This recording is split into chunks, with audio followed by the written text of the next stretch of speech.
Welcome to this episode of the Historical Fencer podcast. My name is Anders Linnard, and with me, as always, is the human hoverboard, Axel Pettersson. Hello, everyone. Today, we're going to talk about competitions, tournaments, and fighting under rule sets. In the immortal words of the Swedish musical flagship, which is ABBA, the winner takes it all. Cue intro. You are here on a matter of honor. I am here to assure you settle it honorably.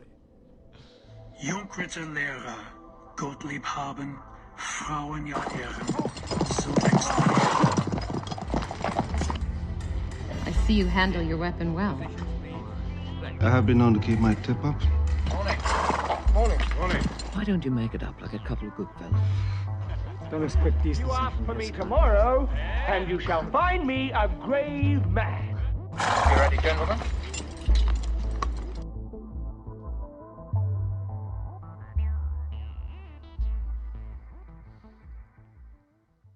Hey Axel, we're here again with another episode.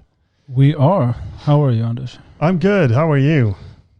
I'm great. I'm really excited. Do you want to know why? Yeah. But yeah. It's not about levitating. No. Oh, really? Yeah. No, this is much more serious. Tomorrow I'm trying cryotherapy for the first time. Cryotherapy? Yeah. Is that when they put you in a tub, or is that when they put you on ice, like Disney? Yes, to both, I think. I don't know exactly how it works, but they put you in a box and they lower the temperature to minus 150 Celsius. And they do that for 3 minutes. What? How much? Minus 150. What? Seriously? Yeah. Isn't that okay? So you survived that? They didn't mention that. I paid money for it. Right, apparently, your skin temperature goes down to 5 degrees Celsius. Really? And then when you bounce back again, you get all these health benefits. So I'm a little nervous. Yes. But I think I'll be all right. All right. So you'll be from the human hoverboard, you'll turn into the human frostbite into the next episode. Human popsicle. Is the human popsicle? Is this supposed to be helping you with your levitation plans? No. Levitating, that's silly. Come on, man. Yeah. Being a human popsicle is much better. No, I'm actually really curious. I've heard a lot of good things about it. But anyway. Yeah, anyway. So we're going to talk about the another pillar of historical fencing, which is competitions. And I don't really know where to start this. We said that we would start at the beginning, and maybe that's the best place to actually start it. Why we even started having competitions. And I know why we did it personally. So maybe that should be should we start with the philosophical reasons for starting tournaments? For me, it was all about the money. Yeah, absolutely. Having to pay all that money to travel, that was the main cost. Yeah, no, let's do that. Yeah, and by the way, because we've had like Albion swords and stuff handed out at Swordfish. We have. Yeah, have you ever won an Albion? Sharp Albion? Sort of. I won Swordfish 2010 and 2014. In 2014, we were supposed to hand out an Albion. But Robin Hedlund forgot to email Albion and ask for it. So they didn't send me one. Is this a shout out to Albion? This is a shout out to Albion, and it's a shout out for Robin Hedlund. Yeah. Better sleep with one eye open. Yeah. Yeah, because every competition I've ever won or placed well in, it's always been the case that hasn't been the price. I did win a black feather. I think that was at Swordfish 2015. Yeah. But never a sharp Albion, which is always, I think that was sort of the goal. Dennis Ljungqvist has like 20 of them. Just like, damn you, Dennis. Damn you to hell. Yeah. He had to buy an extra house just to fit all his medals and prizes and stuff like that. Yeah. Yeah. So no, but the reason this is actually where the discussion was, at least in around after 2006. 2006 was the first competition that I participated in, and that was held in Dijon. And besides competing in that competition, I was also a judge. So no, absolutely, I did not. I did win the competition. I did not affect the. I was pulled out from judging farther down the tournament, but that was at the level that the competitions were at that point. But there was a reason for starting competitions, and you have to, I don't know what to say really here, because I need to sort of tread carefully. But no, just barge in. Just barge in. Okay, so the thing was that HEMA was largely an internet thing. There were clubs and there was an internet cult that was mainly held on places like Sword Forum International, where a bunch of people who couldn't actually fight had a very high status for, I don't know what they did, not fighting, but maybe for academic purposes or maybe for other reasons, but primarily for being online personas. So the idea was that the radical idea that we should maybe also pick up these books and fight in as an earnest way as possible and see who was the best and which techniques were actually working. So that was the reasons for competitions. Yeah, so actually do it and feel it instead of just talking about it. So exactly. Turning HEMA into an anti-intellectual movement. So, oh, yeah. Okay, so here's because that's actually a very interesting point. And I know you've said this before and it cracked me up then. You said that HEMA is the biggest anti-intellectual movement of our time.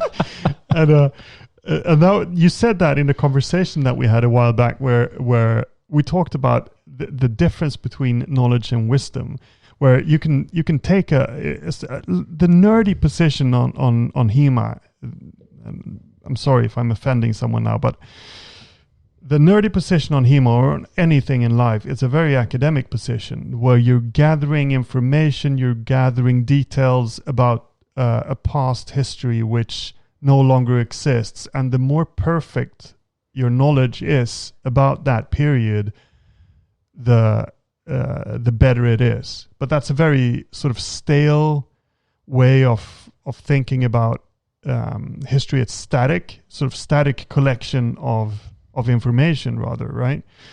And that's really where HEMA began with people found these books and gathered information about the books, maybe like from a bibliographical perspective or whatever, and then comes along these bunch of idiots and starts to fight according to them, and that's a completely different perspective.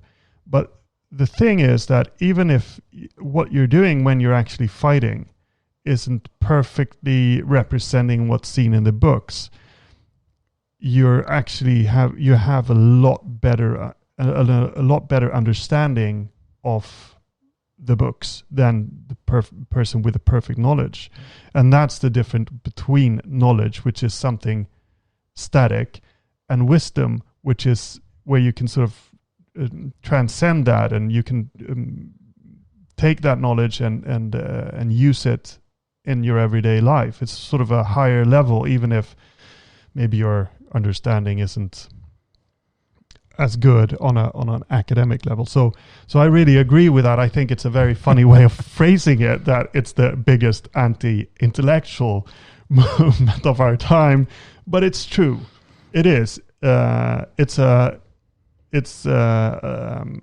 I think what the fear was for competitions was that it would be a jock culture which would enter the nerd culture of HEMA. I want to comment on that. Yeah. Well, first of all, many of the old fencing masters agree with your sentiment now. Right? I think both Joachim Meyer and Fiore de Liberi, for example, say that you can't learn the art just by the book, right? You can only be taught or learned by doing. Yeah.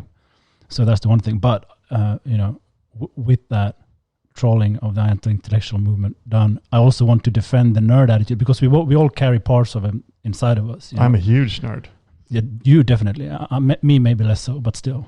Yeah, no, you're still a nerd. Sorry. Well, one of the reasons why people turned against competing and even sparring was because, just as you were about to mention, there was a feeling that doing that would dilute the art. You had this idea of what historical fencing should look like, and obviously then when we tried, it usually looked horrible. Yeah. Very few people really knew how to fence just 15 years ago or even 10 years ago. Actually even 5 years ago. So seeing that, from the nerd perspective, it was opposed for romantic reasons. Yeah. And I can easily understand that. Now, I was a huge opponent to tournaments myself before I came around to it. You were? Yeah. I mean, you remember I was raised in Arma, as it were, but even so, I just didn't like it, and it was for exactly that reason. It felt like a sportification, But that attitude or that argument lacks the understanding that, without activity, without physically doing anything, you will never actually reach any sort of truth. Yeah. Knowledge can never stand on its own. Yeah, because you can read all the books. You can have a perfect understanding of everything. You can, be second to none on your quoting of the sources, and you can understand the bindings of the books. You can, the literal bindings of the actual books, not the bindings for the swords.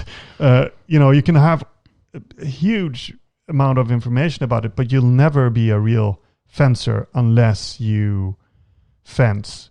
You need to be, take it that seriously. And yeah, I agree that was one of the things that really, when the competitions look like shit compared to if you're doing a very perfectly executed drill, which no one did back then either, on the other hand, it's still, it's a path. It's a way of learning something under conditions that you can't really simulate. And there have been attempts like the martial challenges, for example, to have another approach of that. Do you remember how they were, what they were? Well, they were supposed to be an actual challenge to settle a disagreement, a friendly bout, but still a bout. Yeah. But it fell apart because people just issued really friendly challenges to their buddies, and then the fights then weren't really done with any sort of intensity. Yeah. So it was more of a sparring exhibition, barely. Yeah. So it didn't really fulfill the need because there was really nothing to lose there. You didn't put anything. There was nothing at stake. Yeah, exactly. And the other really great thing that we still had, or we already had back then, were prize plays for grading within different clubs. That happened, in America and Poland and other places. Yeah. But tournaments were far and few between. Yeah. So that it was opposed for, ideological reasons, I guess you can say, or there was arguments for not doing tournaments. But we also had a problem with, equipment. That was a huge thing too. Yeah. And tell me about it, because I did injury reports for Swordfish for many years. But yeah, I think also another reason why it was opposed was actually that a lot of people have, I think a great surprise to us in JHFS, at least, there was a lot of status involved with HEMA, which we just didn't get because we were just more about the fun of it. We were really naive. But a lot of people, I think, were against the tournaments because they had built a status, and that's the thing when you enter a tournament and you have your high status, and a lot of people know who you are, compared to someone who enters the tournament and has nothing to lose because they're no one. But all these people have built their reputation in forums, and then all of a sudden that wasn't the measurement for your qualities. And if you would enter a competition, there was a lot at stake, your entire reputation. Yeah, at least in your mind. Yeah, exactly. I think most of us would have respected anyone, or still to this day, anyone who steps inside the ring. That's right. Yeah, is worth respect, win or lose. That's not where it is. Absolutely. But I think that one of the reasons why people were so, frantic about the idea of tournament was, as you say, because they were afraid of the situation.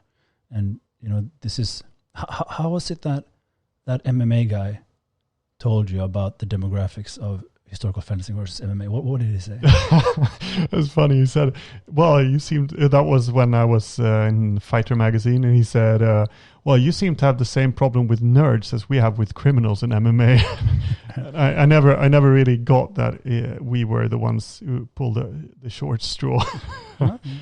Good and bad to everyone. Yeah. But a lot of people came into historical fencing without any previous sport experience. Yeah, that's true. So what happens then is, one, you don't know what it actually takes to train. And this is a different thing. We can talk fitness in fencing later, but that was a huge thing when you started introducing a fitness regimen to our club, which almost no one in the whole world did in that way then.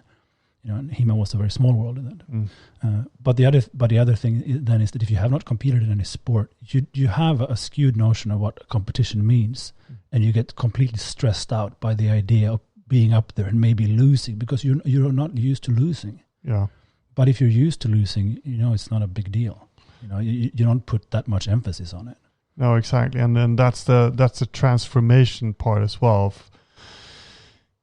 When you lose and you get to handle that, when your ego breaks down, when the results that you want don't meet with reality, and in every fighter's head there's some self-doubt, or in every person's head there's some self-doubt telling you that, okay, so these people consider me to be good, but I've got some sort of imposter syndrome, so I'm probably not that good. And when that thing is confirmed, when your imposter syndrome is confirmed, like it will be if you start competing and you compete a lot, you will lose to other people. Then it's, for a lot of people, if you don't have a strong psyche or a will to get over that hurdle, I mean, it's too much for a lot of people, I think. But that's also the part of the journey. That's why you actually do it, because you need to learn to confront that. Yeah, absolutely. I mean, we've talked about honor and warrior mentality in the first episode. Well, I mean, if you want to understand historical fencing, maybe even if it's just this tiny little way of entering a tournament, but putting you under stress and facing an adversary, just makes you understand fencing, even from an academic perspective, just tiny bit better, right? Because you've been in that chaotic situation, or a version of it.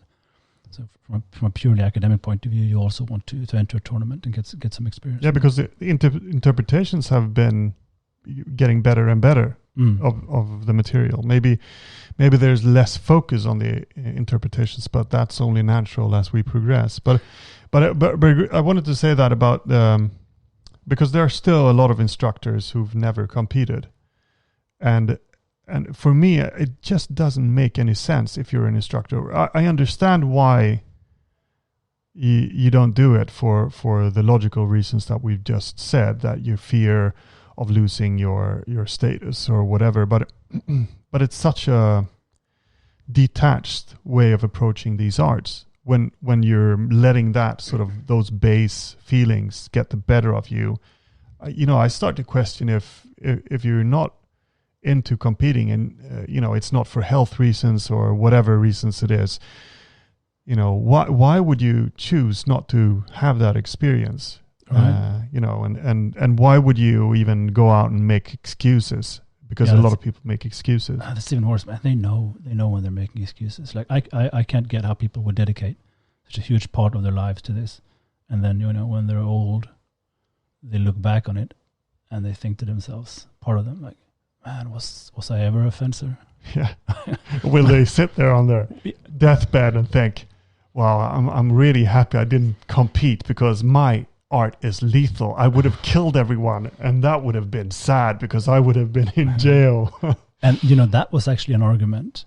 I know that against tournaments, right? That these arts are so lethal, so people might die, and the only way people could die really was because of equipment failure, because the equipment was horrendous in the beginning. We didn't have faders, we didn't have this, we didn't have that. Yeah, it was pretty Mad Max. But I have a hard time seeing like the general fencer of 2007. Turning into a lethal killer once he stepped into the ring. I just don't see it. Yeah, they went from the Sword Firm International posting 100 posts a day, and then just went into the ring and killed everyone. So I want to ask you about your first tournament. Yeah. I want you to go and tell me about the personal experience. Yeah, okay. So that was... It was a very good experience, but I remember I've actually used the same sort of method later on to great effect, where and this is really advice. It might not work for everyone, because when I've tried many different ways of approaching the psychology of going up on the mat, because all of a sudden I was supposed to go out and fence in front of an audience against people who I didn't know who they were. And that's the difference between a martial challenge, because in a tournament, you're given people to fight. A martial challenge, you know who you're going to fight. You can actually prepare for that a lot more, right? So I was really, really nervous. And the only way for me then to get rid of that nervousness was try to not care too much about what people... It's hard to put this into words, but not care too much how that would affect my status, but instead just go in there and center on my sort of my inner self, center on my core, and just let that experience fill me as I stepped into the mat. And there's that second you step into the mat, the first competition, I remember this so clearly, where you're questioning everything. Like it's like in the first time you're in a fight, a fist fight, and you're questioning, will I punch him? Can I actually punch him? Do I dare to? Do I, or what will happen? Will I freeze up? Will I not even be able to parry? Will I actually be able to strike back? And will he just come as a storm, a furious storm against me and overwhelm me and ridicule me? And as soon as your blades clash and your training sort of kicks in and you start doing what you've trained, but often more poorly, something else happens, right? But that first thing, every time you go into a tournament, the first match, even if it's in the pools, you're trying to push away all of those emotions and just focus on your inner self and go out there and cross blades and see what happens and deal with the things that are thrown at you and throw some stuff at the other guy as well. That sort of that remains my experience about tournaments, and it can be a horrifying experience, but it's also it's a learning experience. Yeah, definitely. The joy doesn't come always as you're doing it. The joy can come slowly a few days afterwards when it's over and you go through the really awesome things you did, even though you got beat up, especially in the beginning when you're new to it. Yeah. And you get war stories, man. You can tell awesome stories. I just want to come back to this thing with people not wanting to compete. Like, why don't you want to immerse yourself and just throw yourself in? You get a chance to fight with swords in front of others and flex on them. Every little kid on the planet wants to do that, and you got the chance, and you're like, no, I'm not going to do that. I can't understand it. Yeah, prove yourself. Be that guy who steps up and proves himself or herself in the ring. For yourself. For yourself. Because of the journey. It's your life. You only live once. Yeah, and trust me, no one cares as much about you as you think. No one remembers if you lost. Next month is going to be another tournament. Just relax about it. But regarding that thing where you said that you don't like it, that was actually a mental strategy which I copied off Hans Jörnlind. Oh, yeah. Because he won Swordfish in 2013 against 2013. And he was like 250 years old by then. At least. And he was grumpy all the way from the pools. And he was like, well, I'm here, so I might as well fight. But why am I doing this? I don't understand. And then he goes and he just had this grumpy old man attitude, which brought him to victory. It was glorious. It was glorious. He was even disappointed because he beat Robert Molina in the quarterfinals. And he thought Robert fenced so well that tournament that he was a bit sad that Robert didn't win because he thought Story was going to have like a great gold final. Yeah, and I remember him actually saying, I just want to lose now so I can go and get a beer. And then he didn't. But that's also a way of approaching the psychology of it. Like just, I don't care if I win, but I'm also not going to let the other guy win. It's a way of, when I center on myself, maybe it's a bit of a different personality. Maybe Hans is just this grumpy old man on the inside, so that's where he's focusing on. Just old. Sorry, Hans. So that was I agree with you that the instructors who are failing, and any fencer who doesn't like them, you'll always find reasons for not doing it. You can always find reasons or excuses for why you shouldn't do it, but unless like you've recently broken your neck and it's actually very dangerous for you. There are competitions now for every level. You should do it because it's a good experience. Why the hell not? Yeah. So what was your first experience with sword fighting competitions? Yeah. What was your like? Well, my absolute first tournament, which I won, thank you very much, was this tiny little thing in northern Sweden, in Mora, where we just decided to throw a tournament. It's like 2008. Who are you offending by saying that that's northern Sweden? It's north of Gothenburg, but it's still south part of Sweden. I'm offending like 5 people, though. All the guys who live up there. Well, I know Joachim and Jenny are probably... And Gandalf, yeah, so that's 3. Gandalf, yeah, so that's 3. Okay. They're pretty big, though. They count as like 8. At least. Now, that was a tiny little thing. But I remember I was still nervous, because I was unused to it. And bear in mind, like, I'd done competitions on elite level in both soccer and cross-country skiing, and in many other sports too. I wasn't unused to it in any way. But doing that still was a big deal. I think the footage is still up somewhere. We had no idea really what to judge, and it was just kind of go out there and hit each other with shinais and t-shirts, which that's what you used, right? Yeah. So I maybe I don't really count that one, but the second one that was really important to me was Swordfish 2008.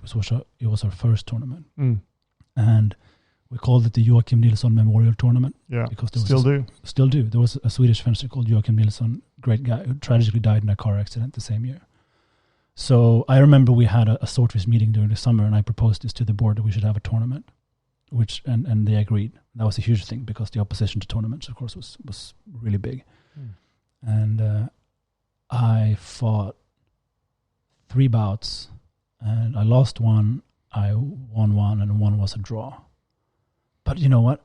Like 12 years after, I'm still really happy with how my fencing looked. I still go back to that sometimes, just to look at it. Now I'm pretty happy about how I performed under stress. Yeah. But I also remember taking 3 hours to warm up because I was so nervous. Yeah. But it was just such a wonderful feeling. And the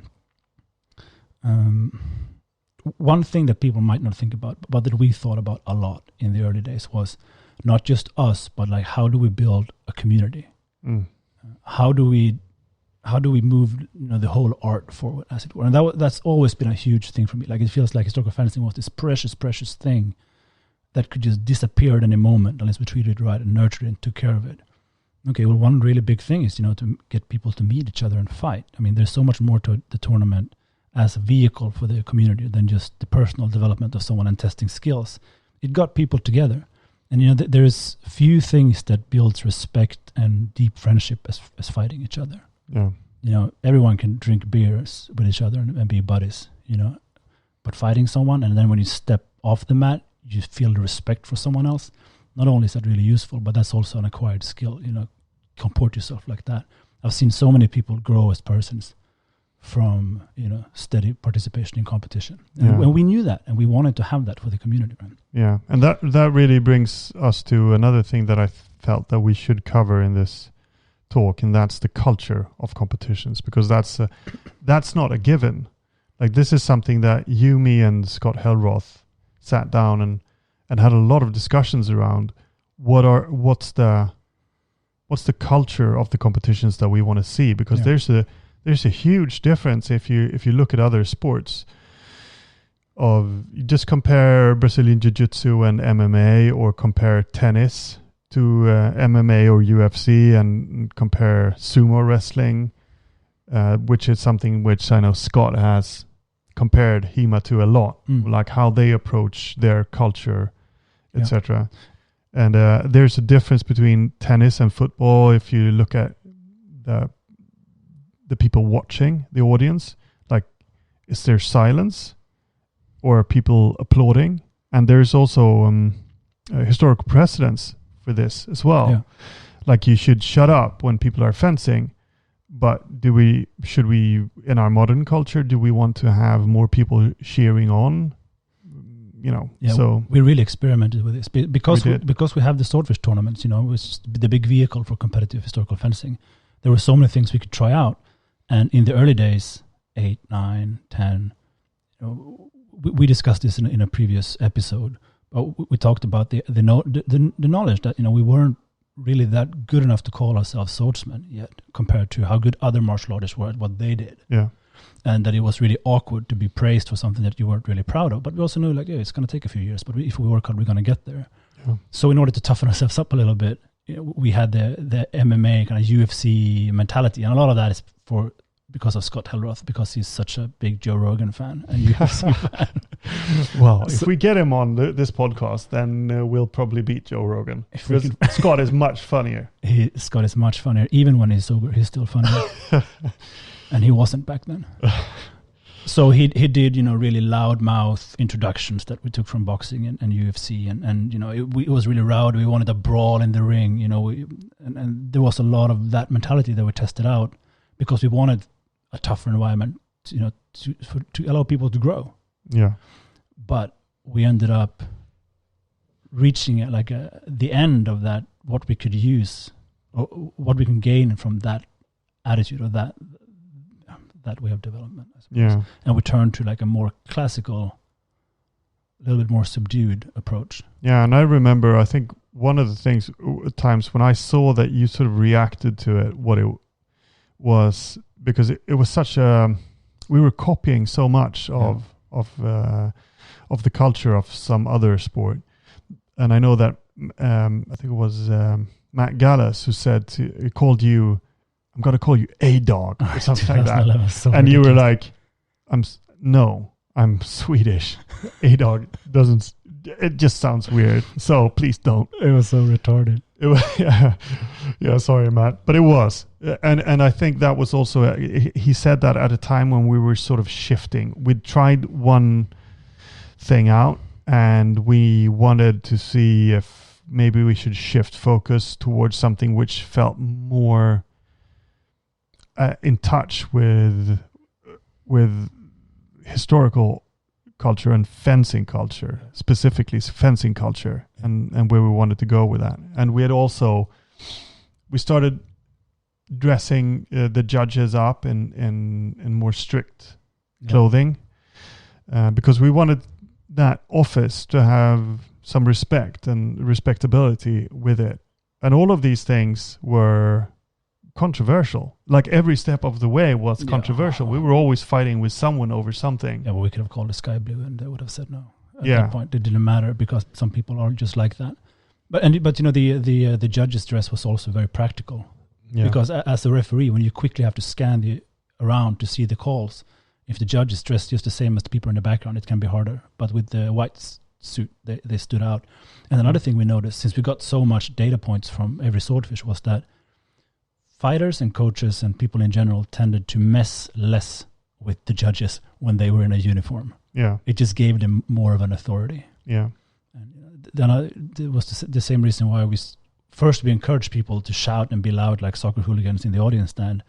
Then we thought it was a bit ridiculous, but also no one could hear the judges' calls. So and all the referees called for breaks, so it actually became dangerous. Yeah.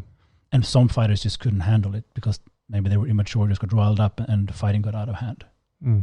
So, another interesting thing that people don't think much about this, but almost everything in Swordfish is planned down to a T. Like there's a reason why we do everything. Usually after like really late night talks at Scott's old department, 4 a.m. after doing HEMA prank calls or whatnot, and we start to get down to serious business. You did what? I've never heard. Okay. So no way we ever did that for several nights. But why do you think people or the fencers both come from out of the same door? Yeah. For example, that it's not just a coincidence. In the beginning, we had people stepping up from the mat without standing next to each other, and the animosity and antagonism was larger. And we also saw that in other martial arts that had the same approach. But if you come in from the same door, not only are you standing next to each other for a few minutes before then, it's more relaxed, but it also just signalizes that you are opponents, not enemies. Yeah. There's more of an agreement between ladies or gentlemen here. Yeah. And that's, you see the same thing in tennis because they approach from the same side. And it's a statement, but these small things really matter. Yeah, they do. So, and that come back to that sumo thing, because there's the whole, if you dress the referees in a certain way, if the arena looks a certain way, if the fighters look a certain way, and all of it signals respect there's it's going to be a different attitude. It's like a finer dinner, a formal dinner. If you come to a formal dinner, you know just by how people talk to each other and how they're dressed and how they behave that no, you probably shouldn't blow your nose in the linen. Or, there's just there are certain limits. So you're sort of waiting, instead of assuming that your ordinary day behavior is all right, you're assuming that it's not okay, and you're waiting for confirmation that something is okay before you do it. And it's a different approach. I think a lot of people fear that will mean that it becomes more stiff, and that it will make it less natural. And all of that is true. It does. And that's why people fear or dislike formal parties and dinners, etc. But in a competition where you're handling weapons and you're trying to simulate something, what you're actually conveying is a sense of seriousness, that this actually matters. You can't laugh it off. You can't just say, this does not matter to me or to the other people watching or my opponent. It matters, and I take it seriously. And that was something that we wanted to convey. And if you look at sumo wrestling or even Muay Thai, for example, they have a lot of rituals around it that has significance for their art. Now, the Thai boxers are absolutely phenomenal fighters, and they go in and they just, kick each other, like it's really a fantastic martial art. There's no tippy-tappy thing about it. So it doesn't mean that, it becomes sort of this ooh la la tennis, like it's not a real martial art. But instead, I think it does the opposite of it. It sort of conveys the seriousness of the whole endeavor. And that was something that we felt wasn't happening when we treated it more like a sport for the audience to lash out and be rowdy or whatever. Yeah, I think this change came about like 2012, 11, somewhere there maybe. It was around there where we started to try and change this a bit. Yeah. People feel that they are constricted by form and ritual. But I think that you don't have to think about it like that, because when you are bound by these things in this environment, it allows you to express a part of your personality in a more nuanced way. That's how, I think that's why we have these things. And not only do you get to display that to others, your sense of honor and camaraderie, and and these small gestures mean something when you salute after a really nice hit to the opponent and so on. But you get to experience your own personality in this situation in a sharper way too, because you pull yourself together a little bit. I think we've all had a situation where we are filled with a sense of awe. It could be at your graduation or your wedding, or being in a special place, or hearing someone talk, or a song. It just changes you a little bit. It's something like that we're after, I think. Yeah. I mean, but with that said, I've been to some really rowdy tournaments, and I've loved every experience. I mean, of course you do. And I think that's the experimentation of it, was that we love a good scrap. Yeah. We love a good hate match. Well, that's true. We love, okay, so these people, everyone goes like, those two guys, they really don't like each other. I'm going to watch that. Okay, there are two brilliant fencers over here. They're very polite. I'm going to go and watch the guys who actually try to kill each other. Yeah, and it's the human experience of it too. Yeah. I've been to so many tournaments, and just completely aside from the fencing experience, I just love seeing how different people, different cultures choose to organize themselves. And what are the main things and what are the big problems. Once I was in Italy, and they had no problem calling a break for 3 hours because the sun shone through the window. They had a very flexible attitude towards scheduling. That's not the Swordfish way. That's not the Swordfish we're used to. No, we're a bit more square about those things. And I remember another time, a bunch of Spanish people came and they said, "Oh, we had a great time, but you're probably not going to come back." I said, "Why not? You didn't have a dinner." At the Swordfish? Yeah, they wanted to have a dinner where they could dress up and have a great time. And I I just stupid Swede as well. I just did not get that. Yeah. Now I love that part. Exactly. Well, I think that sort of this actually ties things together, like the thing that we talked about, the experience of it, your journey of it, but also the experience of a tournament as as an expression of our community and what is something that we do together, something that we're presenting together, and what it tries to embody.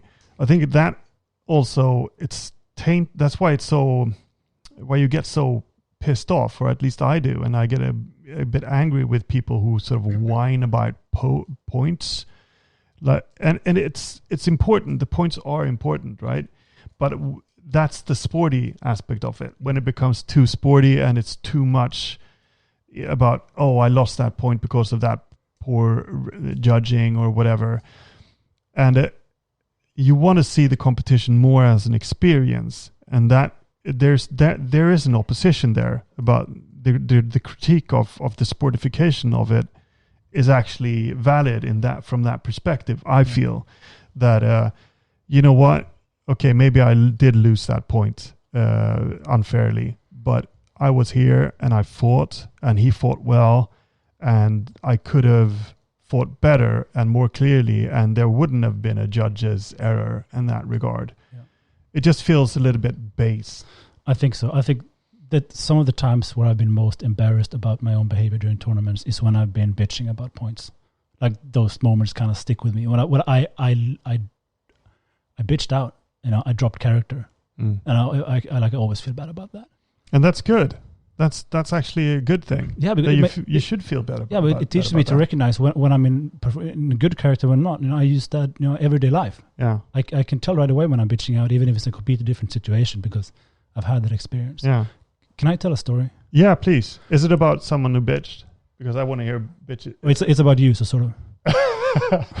So I'm gonna press mute here. We got now to music. No. Okay. So I've only cried twice at a fencing tournament, and it was both the same event. It was Swordfish 2015.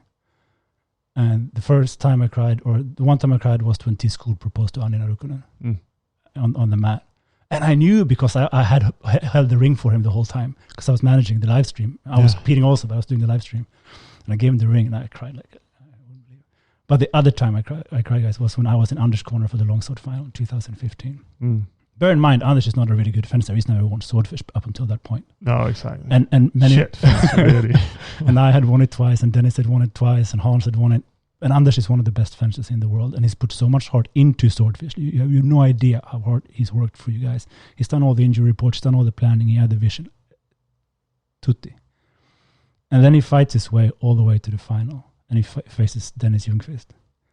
And it goes to sudden death.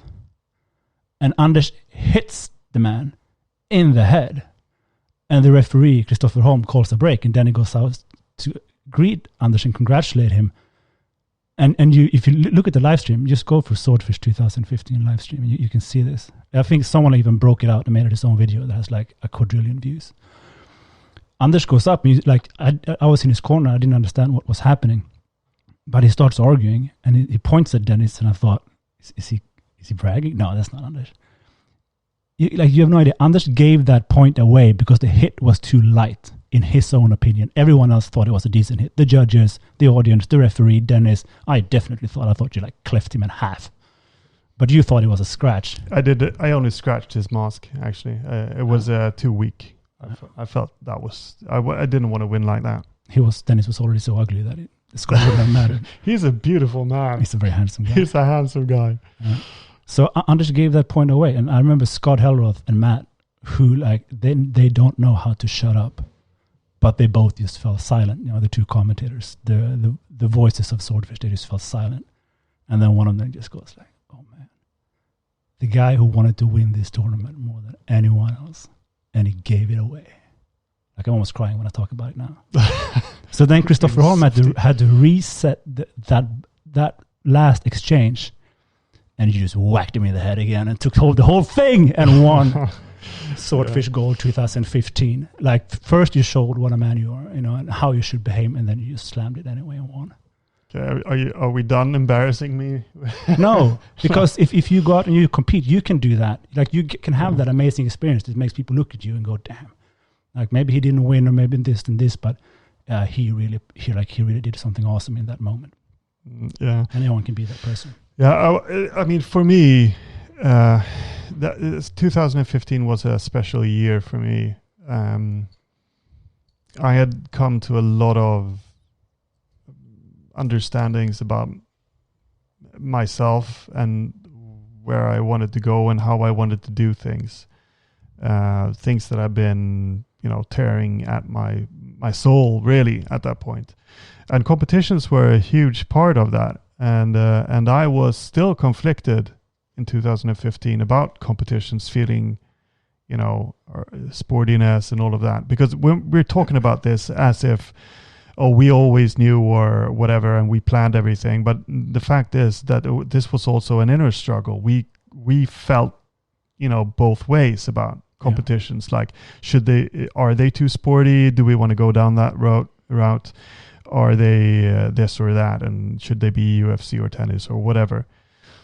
And for me, a lot of the pieces fell into place around then about my visions for myself, who I wanted to be as a person, and I have a huge amount of respect for Dennis. Like he's really a fantastic fencer, and my immediate response to that, when you feel when it's just a tip grazing the mask, that it's not a solid hit, and I just felt bad for him really, that he would lose to such a tippy tappy shitty hit. And I certainly didn't want to win in a way that I didn't feel. I'd rather have a medal, a silver medal, because losing to Dennis is really not. It's really not any shame in that. He's really a fantastic fencer. Yeah, there's a Swedish ping pong player called Jan-Ove Waldner. Yeah, and the Chinese had a name for him because he beat like 10 generations of Chinese ping pong players, and they called him the evergreen tree. Oh, really? That's how I see Dennis. He just keeps going and going and going and going, like for I don't know how long. Yeah. And he keeps being there at the top. But even if you gave that point away in that very important moment in front of the whole HEMA world on the live stream, even if Dennis had won, it wouldn't have mattered when it came to how people would have judged your behavior and your performance. Yeah. It didn't matter at the point. Like you basically took charge of that. Of how anyone could judge you by making that call. Yeah, I really didn't. I didn't think it through, to be honest. It was just my natural reaction, but I just felt that was a shitty hit, and I didn't want to win that way. I think that was a fun year for you too, because you didn't train much at all. Did you have? No, your daughter wasn't born then. She was born. I think that was my son was born that year, yeah. So no. I remember you didn't train anything, and then you took silver in Copenhagen Open. Yeah. And then you didn't train anything, and then you took gold at the Swedish National Championships. I did. And then you didn't train anything, and then you took gold at Swordfish. And then you didn't train anymore that year. That was it. Like, yeah. I had more hours in the ring in 1 week than you had the whole year, but you took those. Yeah. And maybe that was actually the thing. Like I did like cardio and weightlifting and stuff like that, but I didn't fence that much because I didn't have the time to do that. But I think that maybe I needed that break because I had all the techniques, I had all of that down already, but in my head I wasn't ready. And we talked about before about the psychology of entering a tournament, and that was one of the things that I struggled with. I actually told people about my one of the mental methods that I had of approaching it. Like I would try to see myself as a lion on the savannah and everyone else was prey, and people were making fun of that. they were going like when I was hit, I can't remember who it was. Maybe it was Tish Cool or something like that. Usually if you get hit by T's, you remember. Yeah, you remember. But yeah, it was someone at least that I know quite well. And they went like, I'm the lion now. I was like, douchebag. I think that's something that is also might be misunderstood from the outside. Like when you are doing this a lot, you meet the same guys again and again and again, and you think they're like opponents to you. Like, come on, no, these are the only ones who know your lifestyle. These are the only ones who understand your experience. Like we've built our closest friendships with those guys that are our fiercest competitors in the ring a lot of the times. Yeah, we're raising the bar together, our own bars together. Yeah. And that's how I felt for most of the time. Like this is a communal effort we're doing here, and I think we've tried to instill that a lot of times too. Yeah, I really felt that when I started to become famous. If 2015 was a very important year for you, 2010 was really an important year for me. I won my first international tournament 2009 in Dijon. Yeah, and I got that wooden sword. It felt so great, and people started noticing me then. yeah, I suppose I was 23 years old. So what people don't know, if you allow me to become a little personal now, yeah. is that my mom died that year. In December 2019, she actually committed suicide very unexpectedly, and that, of course, had a huge impact on me. So early 2010, like 2-3 months later, I won that double tournament in Houston, which was a huge deal at the time, and I won both tournaments on the same day. I went on to win Dijon, Worldwide Open Championship, Swordfish, and a bunch of other things, and I won basically everything except in Poland. I'll talk about that later. But there were so many things happening to me then. I was pretty young, but every time I stepped up to compete, because I made a stupid mistake. I didn't talk to a psychologist afterwards. I took care of my family, and that was it. Every time I stepped up on the mat to fight, because the stress factor triggered my emotional reaction to my mom's death. So I warmed up for 3 hours because I knew it was going to happen. So I needed to get myself psyched up, then deal with that trauma, and then come down on the other side, and then step out and compete. Yeah. For some reason, when you go through something like that, you get you get perspective on stepping up and playing with swords in the ring. Yeah. It was very, very important, but like it was very easy for me to have a distance to it, and I was relaxed. But it was emotionally really, really taxing. Yeah. So I have a lot of memories attached to that year. Now, the other thing that happened was that the debate of the be or not be of tournaments was really hot. So when I started winning, I felt this immense pressure to not only win, but win well. Because if I had, reverted back to cheap shots and gaming doubles and doing one-handed strike, the guys into the leg, it would have been a big blow to the idea of tournaments. Yeah. So I also felt that really strongly, that I had to win well, whatever that meant. Yeah. And that was tough at the time to take that upon myself. I mean, of course it wasn't all up to me, but that's sort of how I felt. But it really helped me because I forced to really have clean technique. And that paid off long run. I learned so much. Yeah. So that was huge for me as well. The third thing that was huge to me that year was that I went to Poland, got my ass kicked, made it to the quarterfinals maybe. And that's actually a funny story, but I can take that later. And all of you who are afraid of losing, imagine what it's like when you're the most famous fencer in the world. You go to a new country, you get your ass whooped. You know what happens? Nothing. No one cares. You think people will laugh? No. It's not that big of a deal. I went on to claim 40 gold medals, through my fencing career. Of course, you're gonna lose. Of course, someone's gonna whoop you. You have no control over how well the other people fence, how much they train, what attitude they have. You can't control that. So you just let that go. Focus on yourself. I really got beat up. Had a great time. I learned so much from that experience. Yeah, I remember that period in time. I mean, I remember your mom passing. That was a horrible period, and I think it makes so much sense that you say that it came back to you before competitions, because I remember that you had this aura around you before competitions where everyone, there are people who come before competitions, since every fighter is sitting next to each other, people come up and they chit chat and some make jokes and, want to sort of get the edge of how much stress they're under. And you had a completely different approach. If anyone tried to come up, even me, when I was coaching you, if I came up to you and disturbed you at that point, you would be a little bit annoyed. You put your headphones in and you'd listen to hip hop or some crap music that you enjoy. And Tupac for life. Yeah, it's true actually.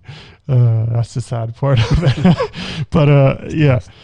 But you had this focus on you that you were going through something in order to prepare for this competition, and then you would step onto the mat and fight, in a really inspired way. I have so much respect or I did back then, and I still do, for the way that you can handle this is so hard to explain, because you can handle the ways that a match turns, and this is one of the most difficult things, right? How you approach your opponent on the mat, and if you're under 1 point, how you analyze what you've done wrong, and how you can think on your feet and turn that around and not be stuck. Like all of these things, like I was always so hugely impressed by how you could approach that, and that's in the head. That's not just technique. Most of us have trained all the techniques at that level that we need, that we can actually solve the solutions that are thrown at us. It's usually that we get stuck in our own heads.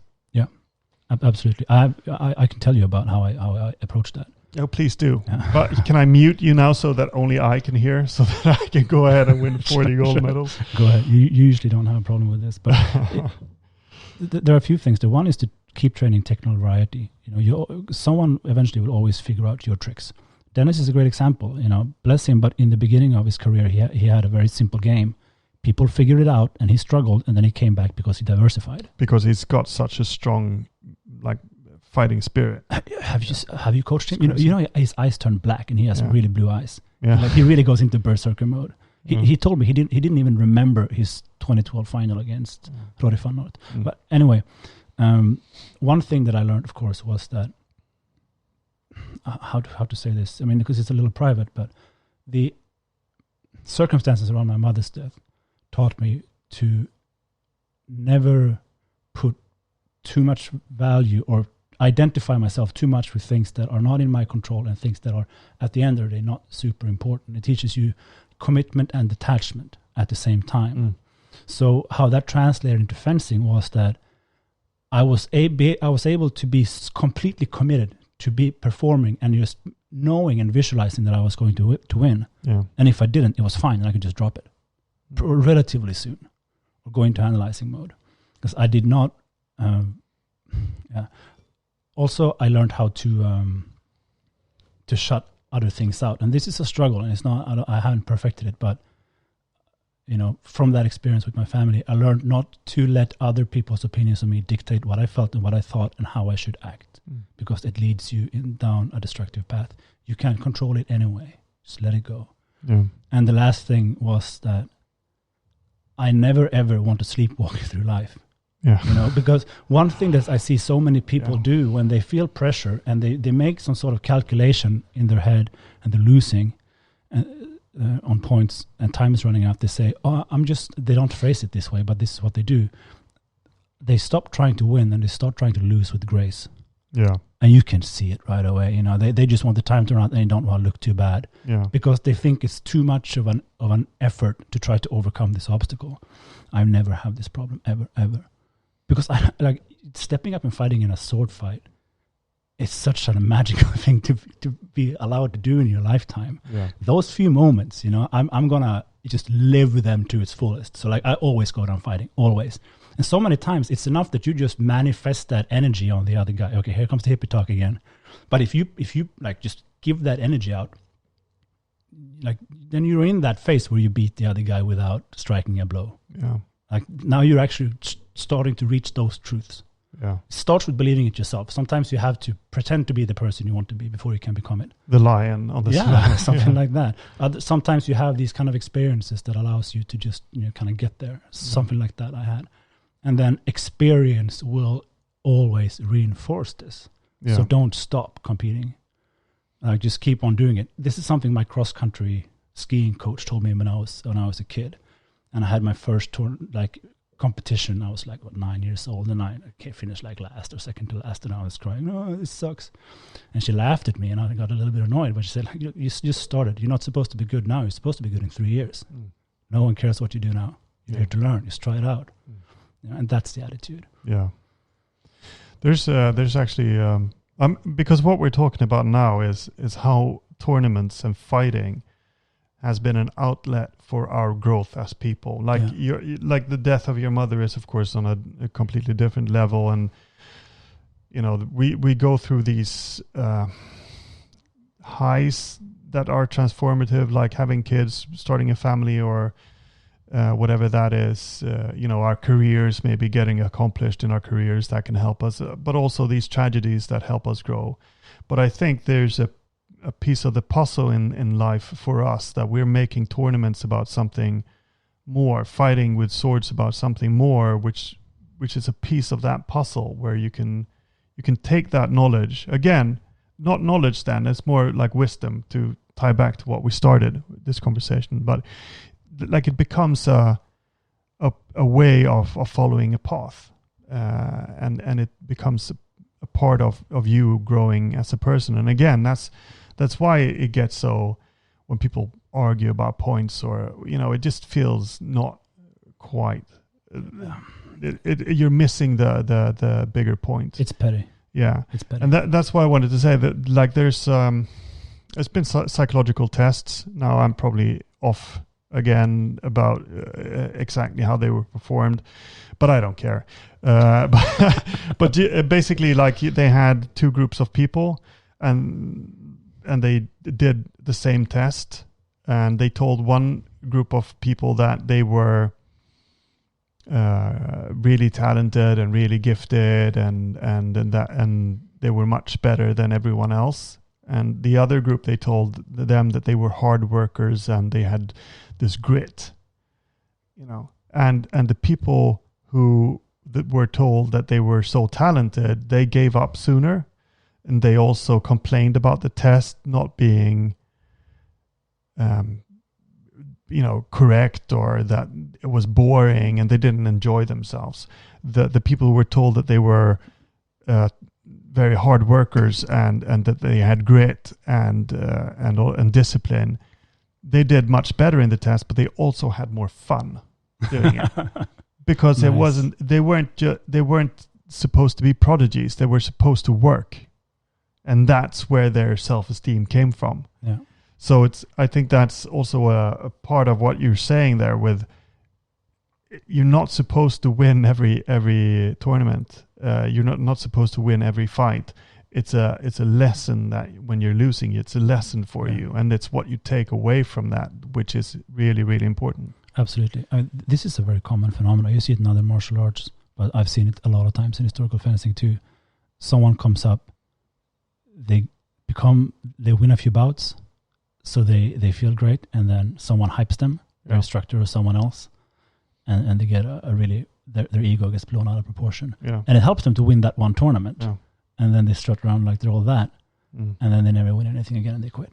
Maybe that's why BJJ, because you've done some BJJ, right? No, I've done MMA. Okay, so Brazilian Jiu-Jitsu is...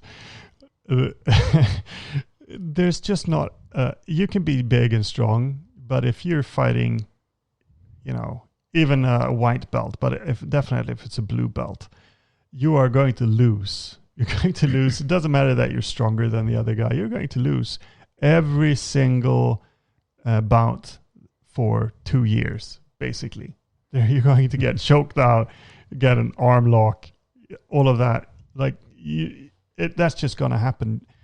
Losing for a very long period of time, it's like a mental game. Like, the people who get really good at Brazilian Jiu-Jitsu are people who stick with it, who are fine with losing and just work through that and getting a deeper understanding of it. That's at least how I see it.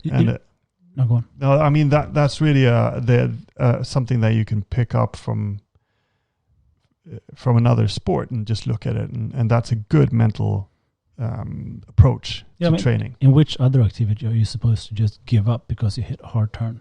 Like, do you divorce your wife after the first fight? Do you quit your job because you didn't get a raise? Come on, man. Yeah. But it's interesting that you bring up BJJ, because this is something about the historical fencing tournament experience that is a little bit unique. As you said, when you're new at BJJ, you can't beat the better guys. It's just not possible, right? Yeah. You can always luck in a hit in fencing. Yeah. You can always be a judge's error, can always be a bad day. Like there's so much at chance. I think Dustin Reagan at one point issued a double hit challenge. Do you remember that? There was a discussion on some HEMA forum, and Dustin said, "Look, I'll bet you $100 I can double hit anything you do." Yeah. I don't know if anyone took him up on it. He had a solid reasoning behind it. I sort of think, there's a truth to that. Yeah.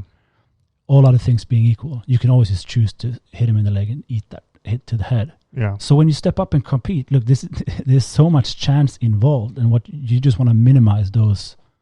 You want to minimize that chance, but please, when you start competing, or now when you compete, take that into consideration.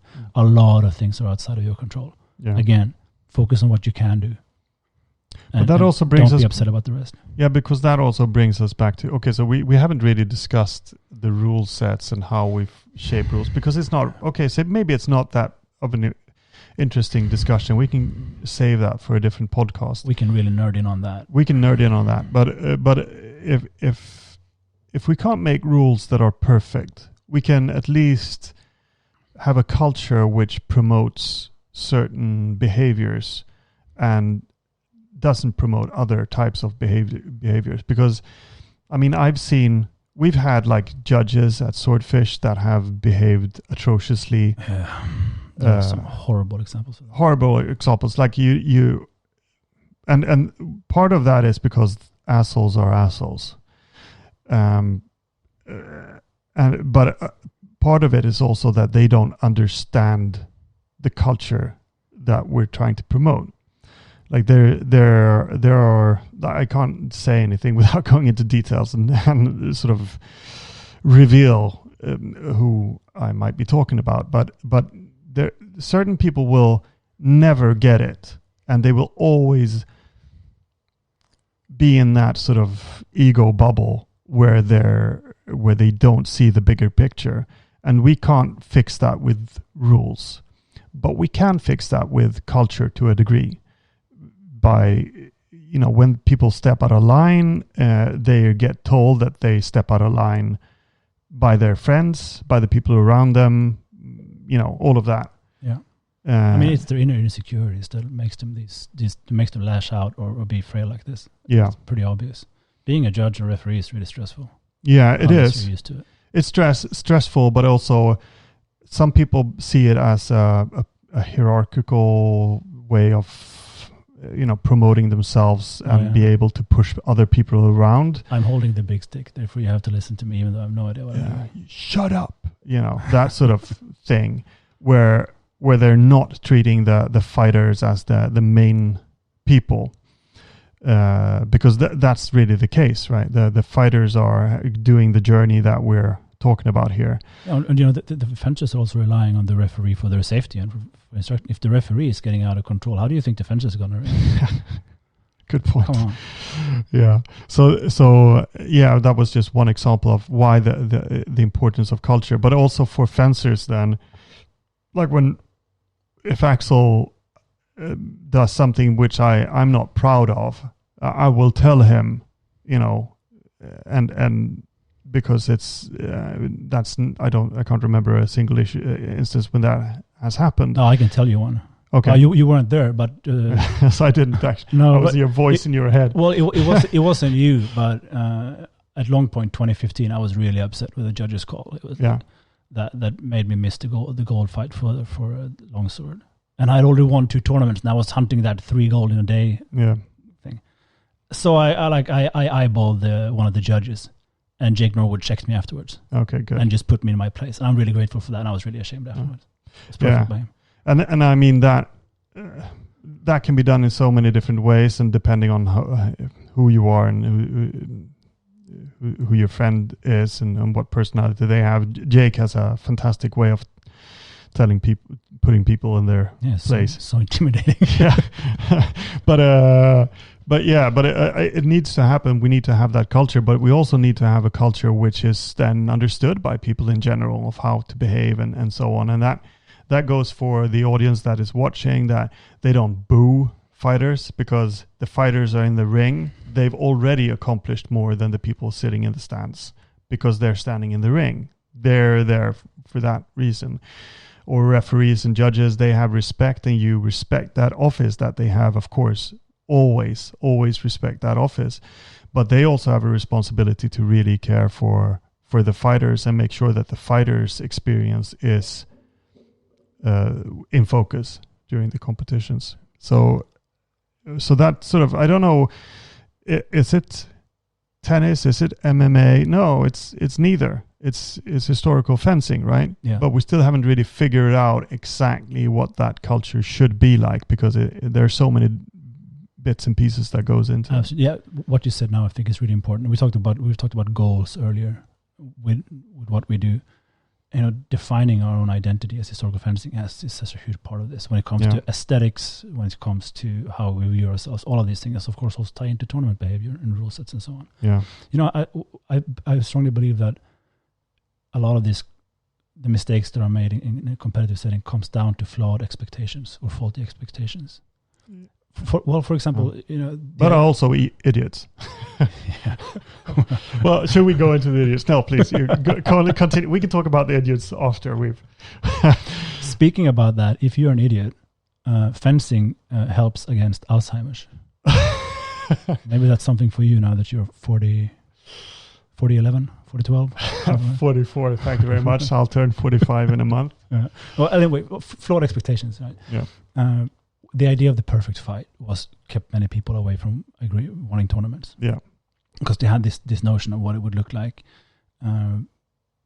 Sometimes correct, you know, based on the source material. Sometimes they looked at martial exhibitions from Japan and the Ippon idea, you know, which is not sparring. I mean, it's an exhibition. Yeah. But that, so then when they don't see it in a tournament right away, you know, then they can point the fingers and say, look, you guys suck. And we said, like, you know, we know this is the first tournament. Come back and ask us in 5 years. Yeah. See how well we do then. Because I've rarely seen it happen that you do something really often and get worse at it. Usually you tend to get better. That's my experience. Yeah. So, I mean, the expectation was that it would just look perfectly. And like, well, have you ever seen a real scrap? Go on Live Leak and watch people fight with machetes. Like, it's a real fight, man. Yeah. It doesn't look very beautiful. And what the perfect fight is also really different. You know, a lot of time in Western Europe, for example, or America, the idea was that, well, if it's a real fight, then you should see the perfect single time counter Meisterhau being executed. You heard that a lot. Why is there no ringek? You know, that for the longest time, people said you would never be able to thrust in a longsword tournament. I mean, that was a generally held view for many years. Was it? Yeah. I don't remember that. Oh, it's true. It was. Yeah, maybe it was actually. Yeah, I might remember it, but I'm really old. It was just bashing. And Alzheimer's and all that. Yeah. Oh, you said it. but when I went to Eastern Europe, the Westerners tend to criticize Eastern Europe because they thought it was a bunch of hand tags and wild swings and, you know, one-handed strikes to the legs. That's not a real fight. And the Polish people, for example, they looked at us and said, well, you're not doing a real fight, because if this was a fight to the death, I'd do the easiest strike possible. Yeah. And that's a hit to the hand. So they both cultures, as it were, both groups thought they were looking for the perfect imitation of a real fight, but they had two completely different ideas about what it was. Yeah. And of course, the idea of mimicking or reenacting a real fight in a competitive setting is absolutely not true. What you're doing is you're displaying skill sets. Yeah. Offensive, defensive, technical variety, all of those things. Like, it's not about mimicking a real fight at all. The only thing that it has stress, and, you know, something might be at stake for you. Yeah. And that takes it close to a real fight, but that's it. Yeah, but that's the thing, to again go back to where we started, because the knowledge culture, or the academic culture, is more valid if you're making a, you know, I'm sewing my in reenactment, like I'm sewing my coif. It's made from the perfect linen, harvested according to the historical methods, and you can really go down the nerdy hole, and as long as you sort of practice that and learn how to sew the perfect seam according to that historical, I mean, that has some value in that thing. But a fight is something dynamic, and fighting is about more than just doing a simple technique. because it's about fighting, and that puts it also in the psychological sphere, the psychological realm. You have to understand who you are and what you're doing there, as well as performing techniques under pressure against someone who's trying to mess your techniques up. And that's also why things don't look perfect.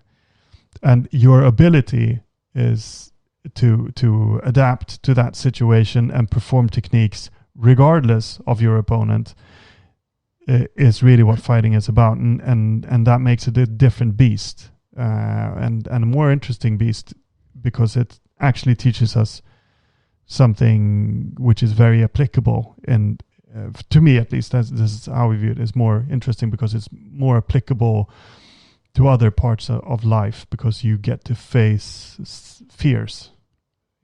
Or maybe people fear sewing the perfect coif as well, but I don't think so. But it's a different type of learning. At least it's about a deeper kind of learning, which isn't just knowledge; it's wisdom. Yeah, absolutely. I mean, I don't mind at all the people who want to see the perfect coif. No, absolutely not. But I don't pretend to be one. Exactly. And one of the things I really, really dislike is people who don't compete, writing articles and having opinions about.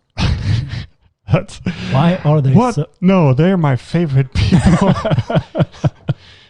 And trying to claim some authority. I mean, this is so simple. Like, you don't have to have an opinion about things you don't know yourself. Like, people like you for who you are, man. You don't have to pretend like you're something else, because then we just think you're an idiot. Yeah.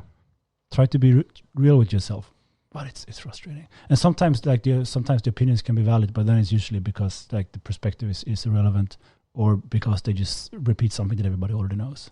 And that's the thing. Like, I remember these conversations that we've had every Swordfish, before Swordfish, and after Swordfish, like you, me, and Scott, and other people sitting there talking about fencing and competitions and what we should be doing better. And then some know-it-all who doesn't fence comes and writes an article somewhere or expresses an opinion which sort of is just the moronic version of the discussions that we've already had. It's like, yes, it's like someone who doesn't have a driver's license, sitting in the back seat and giving you commentary on your driving. You go like, thank you. Yes, that's it's the other cars are driving recklessly. I should be careful now. Yes, it's raining outside, and you already know all of this, but it's they're just trying to. They get Mike Gallis called it tournament angst or competition angst back in 2009 or something, and I think that's a very, very good thing. It's not about the competitions; it's about their own anxieties. Yeah, I've experienced this a lot of times. People, or I did back in those days. People had any resistance or any argument for not competing. Oh, it's only stupid. It's ridiculous. It is, and then they want to spar with you. Yeah, and they compete when they spar. Yeah. It's so dumb. Yeah. Because they should have that outlet in the ring. Yeah. Yeah, go and try to win then. When I spar, it's always playful. Yeah. It's almost always playful. Or I'm working on something specific. Yeah. But if someone at an event comes up and asks me to spar as a friendly exchange. And they try to win. And then they try to win. Because they have an underdeveloped sense of what a competition is. Like it's immature. Yeah. And I mean, when I have traveled to teach, I understand it. Because you teach the whole day and then they get a chance to fight you. And some of them, they just want to land a hit and say, oh, I touched Axel Peters. He's not that good. That's fine, man. He was number 13 in a half hour. I was tired, it's fine. But that, like, first they stand in mock tournaments, and then they enter a competitive mindset in an environment that's not controlled. No judges, no referees, no one calls to stop. Yeah. Like, it's unsafe too, right? Because you haven't agreed on the rules a lot. There are no rules. You're just friendly sparring. Yeah. And they can't exercise self-control. They can do better than that. I don't understand the attitude. What is it that makes you go, I'm not going to participate in this awesome sword fighting tournament and become buddies and do awesome feats that people will talk about? I'm just going to stay home and write about it in a negative way and like produce negative emotions in myself while these guys are having an awesome time. And by the time I'm finished writing about how bad tournaments are, they're on their way to the next one. Already forgotten, or improved.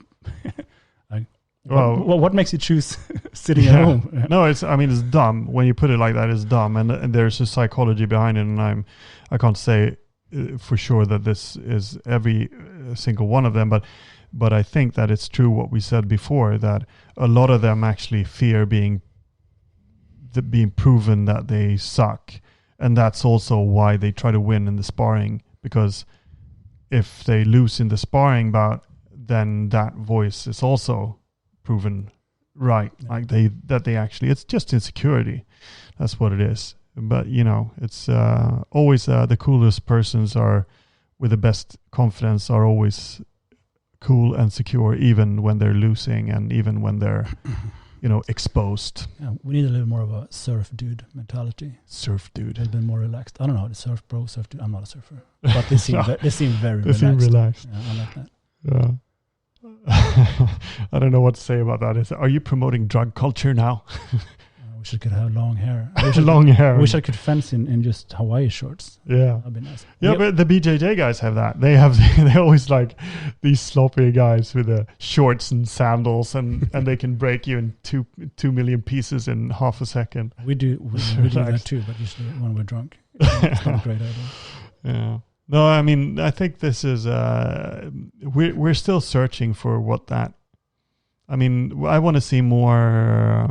You had a clip from Maestro Loda's tour competition down there where they did the flags and stuff. Oh yeah, it was beautiful. They were taught. If you don't look it up, I can't remember what it's called now, but look it up. It's like from. I have it on my YouTube page. Yeah, Life and Death Fencing. Life, Death, and Fencing. It's on there. They do the classical flag ceremony. Yeah, and it's just that's maybe another aspect of the aesthetics of fencing tournaments needs to go up one notch. There could be things like that when we're actually having displays of that type, because that used to be the historical thing as well, that you had these dances and parades and all of that going on. The future for HEMA is more handsome Italian men in colorful tights. Yeah. Should we end it on that note? I think so. The Italians are showing the way in that regard. Absolutely. But I think that we need to come back to this. I want to brag incessantly about all my tournament victories. Yeah. But we can do that next time. We can do that next time. But because maybe this was, we said before that we would say like the early HEMA days. That's what we're going to talk about. I don't feel that maybe we talked about the philosophical aspects of HEMA tournaments. So maybe we should have, what we should do? We should have Scott Hellroth come in and talk about tournaments and events and all of that, and hear all the stories about all the nonsense that you young rascals were up to when I was an adult, and being very serious about everything. We did a lot of silly things. You did. And I never participated in any. Oh no, never. I don't have the pictures. No. Good. All right. So I think that about wraps it up. I hope you enjoyed this show. And if you did, we do have a Patreon, patreon.com/historical fencer podcast, I think it is. You can also email us at editor@historicalfencer.com. Send us your feedback. We always like to have constructive feedback. Join us on Facebook. Sign up for subscription on historicalfencer.com, and you'll get an email every time there's a new article. And I need to start writing articles again, so we put the episodes there as well, so you get a little email when there's something new up. There's a lot of things you're telling everyone to do. Yeah, do that. Do that. You're not the boss of me. Poor guys. At least listen to the podcast. Yeah, listen to the podcast. I'm just telling you all the ways that you can get notifications or reach out to us. All right. So thank you so much for listening. This podcast was even longer than the ones before, 1 hour and 24 minutes soon. And that should about wrap it up. So thank you very much. Thank you all. You are here on a matter of honor. I am here to assure you settle it honorably. Junkerte Lehrer, Gottlieb haben, Frauen ja Ehren. So wächst I see you handle your weapon well. I have been known to keep my tip up. Morning. Why don't you make it up like a couple of good fellas? Don't expect decency. You ask for me tomorrow, and you shall find me a grave man. You ready, gentlemen?